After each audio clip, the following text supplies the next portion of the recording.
Piastri does a superb job in wheel-to-wheel all Grand Prix long. And this is the move on Charles Leclerc. And this, to me, is more caution from Leclerc on the hard tyre. He said after the race he didn't feel like he could brake that late as the tyres and the brakes were building. But that is one heck of a lunge from Piastri. But it's squeaky clean, no lock-up, manages to stop the car, covers across to the inside as well, puts a squeeze on Leclerc before turning it into turn 2. If we watch it again, you can just see how far back this was from Oscar. And as they get to this point, Oscar's keeping his powder dry, following in the wheel tracks of Charles. Now he's just about to throw his car down the inside, but he is from a long way back. And I think Leclerc has just underestimated Piastri's wheel-to-wheel racecraft at this stage. He had a great view of it in Monza, but this is another decent overtake from Oscar. From far back, I don't think Charles was expecting the lunge from a good more than a car length back here, but Oscar throws it down the inside. And Charles, thinking of protecting the tyres, not quite in the headspace for an all-out aggressive race at this point. He can't do anything to fight back as Oscar puts on that squeeze. And it is just a cracking overtake for Piastri, worthy of winning a Grand Prix. But there was a long way to go still at this point. We can see it on board with Oscar.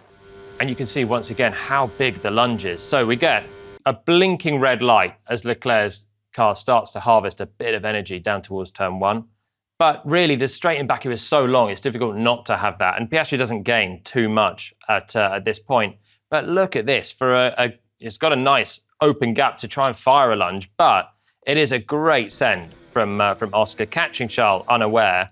And whilst you do have the space, you have a bit of runoff straight ahead, you have to be perfect with this move, because if you're not slowing the car down, you are going to just nudge into that barrier. In reality, in a race, you cannot be cutting through that, which is an option that Oscar had in Monza by braking late in the chicane. There was runoff there, you can cut through. Here, he doesn't really have that option, so it's a riskier pass from him, but it's just perfectly measured. And he comes through. He is close to that barrier on the outside. He's really close, but that is just perfectly measured. And it really maximised the stopping power of the McLaren. And Charles certainly just taking his time to build into that hard tyre stint. He said on the radio afterwards he didn't think that he could go at the pace that Piastri and Perez were going. They were certainly pushing harder than him, taking more out of the tyres. But Piastri got the clear air, and it ended up giving him an easier run to the flag, even if it wasn't that easy at all. I knew that when I was in DRS on that one lap, I knew I had to try everything to make it stick, because if I didn't, then I definitely wasn't going to win the race. So I knew I had to go for it.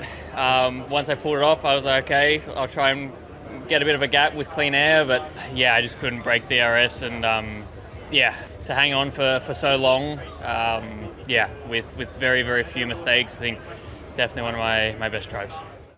I'm a big fan of Piastri's attacking at the moment. 2 of the last Grand Prix, he's taken the lead with brilliant overtakes, done on the brakes. But I have to say, his defence was just stunning as well. And this is perfect defence. This is Racecraft 101 from Oscar Piastri, with Charles Leclerc now 13 laps later, sizing up a great opportunity for a pass. But this is just perfect from Piastri. So he covers the inside, with Leclerc having the DRS.